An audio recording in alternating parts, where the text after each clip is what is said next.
Hey crafty people, it's Tasha back on Tubby Craft's channel. If you aren't already, we'd love it if you could hit that subscribe button below, and if you press that little bell, you'll get notified every time we upload a new video. This month is extra special for us over here at Tubby Craft because it is Tubby Craft's 3rd birthday. We have got lots of fun things planned all through the month to celebrate, along with a giveaway which is happening over on Facebook and Instagram, so don't forget to head over there and check that out and enter for the chance to win an Amazon Echo. We've also got this month's challenge over on our Facebook group is birthday cards to celebrate, so I thought that I would make a few birthday cards with you today. We're going to do 3 cards and we are focusing on ink blending. So I started by grabbing out my Tubby Craft inks, my stencils, you can see my little swatches there, and some ink blending brushes, because I prefer to use them over the foam applicators. Got all of my inks swatched out, which makes it super easy for me to choose an ink to use.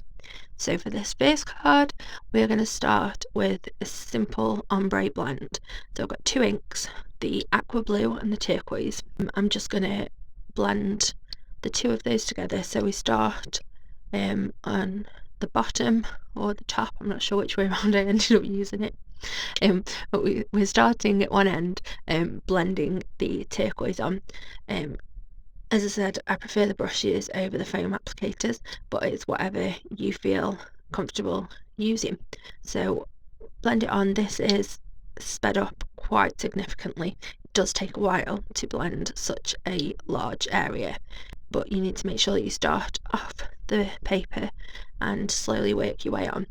Also, I went past the point that I wanted the turquoise to blend into the aqua blue, which just gives us a little bit in the middle where they can overlap, and that just helps to get that blend a little better.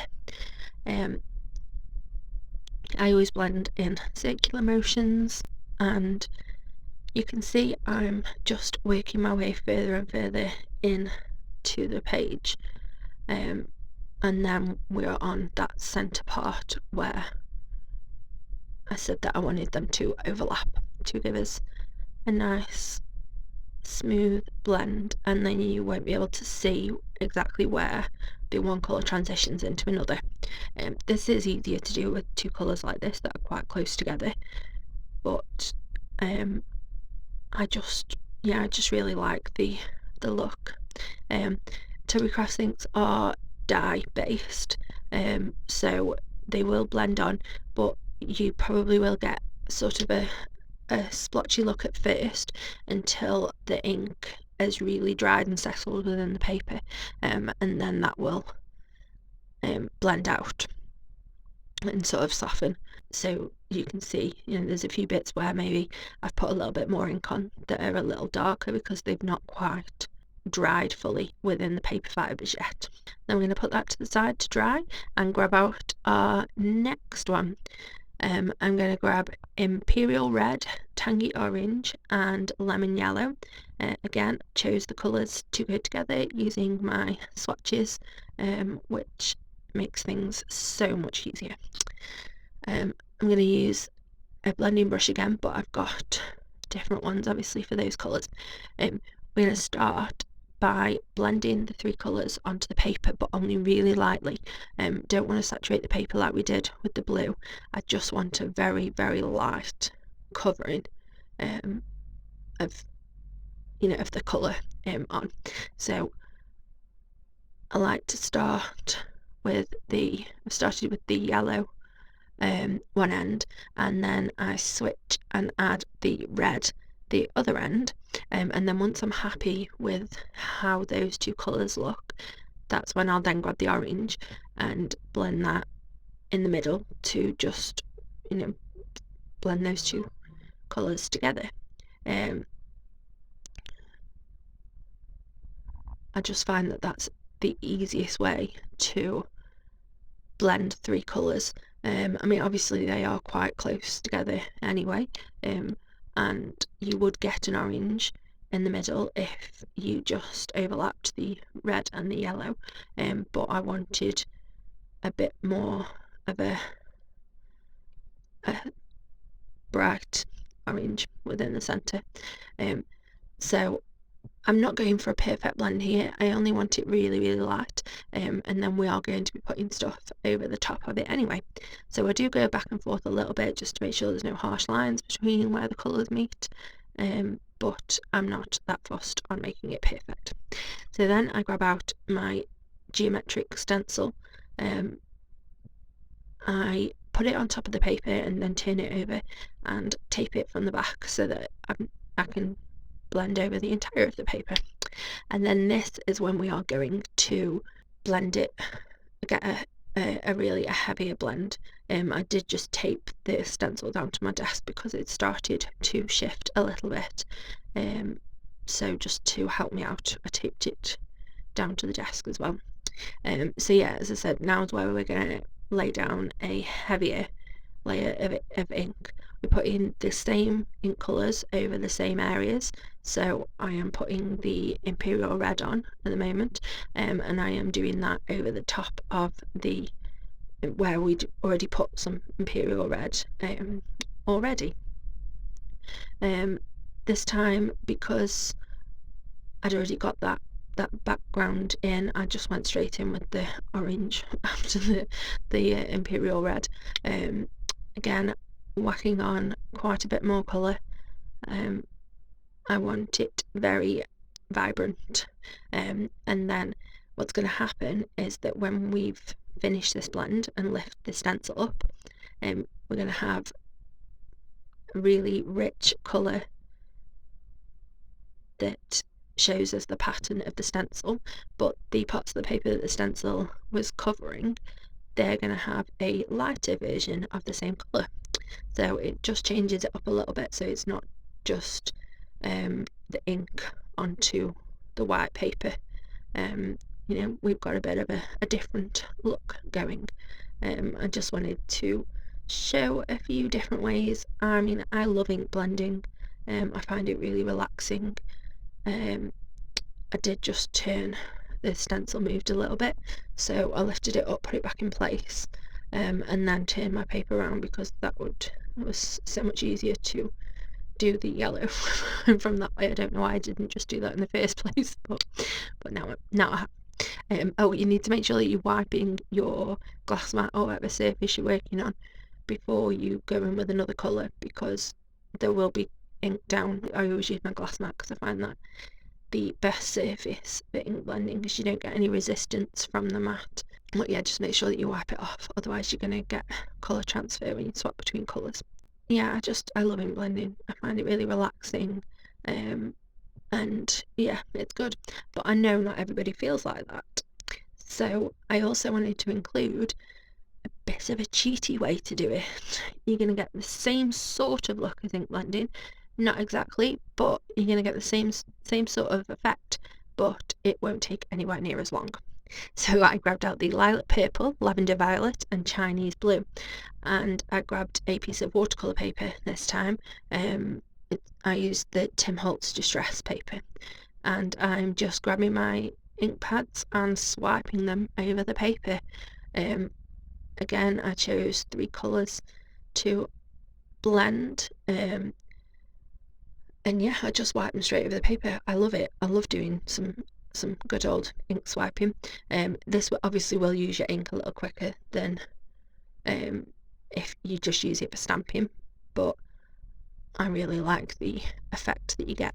So once I was happy that I'd got colour down, I grabbed out my splat box, which I just used to keep my desk tidy, and that little pen spritz bottle has water and perfect pearls in. Give it a shake, spritz it all over, leave it to dry, and we'll check that out shortly. So bring back in the blue ombre blend, and I ran that through my die machine in a 3D embossing folder. What I wanted to do with these cards, with each of them, is really let the ink blending background take the center stage. That's the part that I really wanted you to fully see. So I'm just deciding there whereabouts I want it on the paper, but I do pop it up on some foam tape because I loves me some dimension, and also that will just sort of protect the embossing a little bit if you do mail it, because it'll let the foam tape will allow it to move a little bit, so you will end up with hopefully you should still have that embossing when it gets to the other side. So I stuck that onto my card base on the foam tape, did my usual of peeling back the tape and adding a little bit of liquid glue just to help me give me that few seconds of wiggle room, and then I added a simple happy birthday die cut. These are old to new